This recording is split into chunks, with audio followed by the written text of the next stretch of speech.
Bonjour à tous, dans cette vidéo nous allons travailler sur les notions de fonction, et en particulier on va voir comment déterminer les images et les antécédents par lecture graphique cette fois-ci.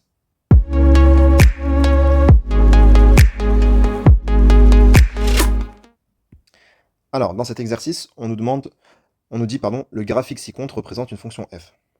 Donc on voit là, on voit une courbe qui représente une fonction f. Et dans les 4 questions qu'on a, on voit qu'on nous demande quelle est l'image, quel est l'antécédent, l'antécédent. Donc on va essayer de trouver comment on va pouvoir lire les images et les antécédents dans cette courbe-là.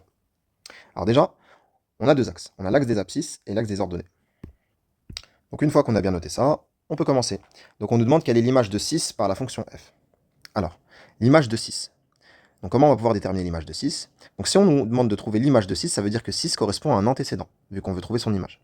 Donc on va aller dans l'axe où il y a les antécédents, et on va aller se positionner au niveau du 6, qui est ici. Et là, ce qu'on va faire, c'est qu'on va aller chercher le point d'intersection avec la courbe. Je monte, et je vois que le point d'intersection avec la courbe se trouve ici. Et du coup, je vais pouvoir juste aller lire l'image, justement, son image, sur l'axe des ordonnées. Et cela correspond à 5. Donc l'image de 6 par la fonction f, c'est 5. On continue, on passe à la deuxième question. La deuxième question, c'est quelle est l'image de moins 4 par la fonction f? On va faire la même chose. Donc on nous demande de trouver l'image de moins 4, c'est-à-dire que moins 4, c'est un antécédent.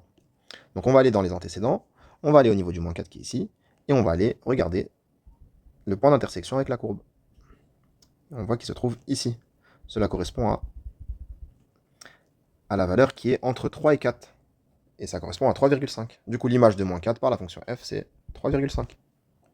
On passe maintenant à la question suivante. La question suivante, c'est déterminer les antécédents de 3 par la fonction f. Vu qu'on cherche les antécédents, cela signifie que 3 est une image. Donc par contre, cette fois-ci, on va aller dans l'axe où il y a les images. Et on va se positionner au niveau du 3. Et là, on voit que le 3, il est comme ça. Donc on va regarder sur l'axe ici qui est horizontal, sur cette ligne-là. Donc là, on voit qu'on a un point d'intersection ici. Il ne faut pas oublier de l'autre côté. Et ici, on en a 2.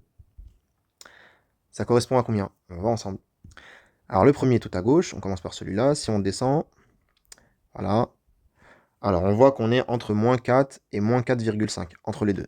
Donc, ça correspond à moins 4,25. Donc, premier antécédent de 3, c'est moins 4,25. Le deuxième point d'intersection, c'était ici. Cela correspond à moins 3. Et le troisième point d'intersection, donc 3 à 3 antécédents, on voit que c'est au niveau du 5. Donc, 5. Donc, les antécédents de 3 par la fonction f sont moins 4,25, moins 3 et 5. On finit avec la dernière question. La dernière question, c'est déterminer l'antécédent de moins 5 par la fonction f. Alors, comme tout à l'heure, si on nous demande de trouver l'antécédent de moins 5, cela signifie que moins 5 est une image. Donc on va dans les images, on va au niveau du moins 5, on va regarder ici, comme ceci, au niveau du moins 5. Et là, on voit que le point d'intersection avec la courbe, en fait, il est là. Si on regarde au niveau de l'image, cela correspond au... Pardon, si on regarde au niveau des antécédents, cela correspond au 0, qui est ici. Donc le moins 5 est là, le point d'intersection il est ici, et là on voit sur l'axe des antécédents, ça correspond à quel niveau?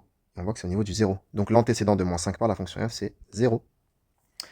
J'espère que vous avez pu comprendre comment déterminer les images et les antécédents par lecture graphique, et on se retrouve à la prochaine vidéo. Pour encore plus de maths, n'hésite pas à t'abonner à la chaîne, à voir d'autres vidéos et à visiter le site formamath.fr. Allez, à plus!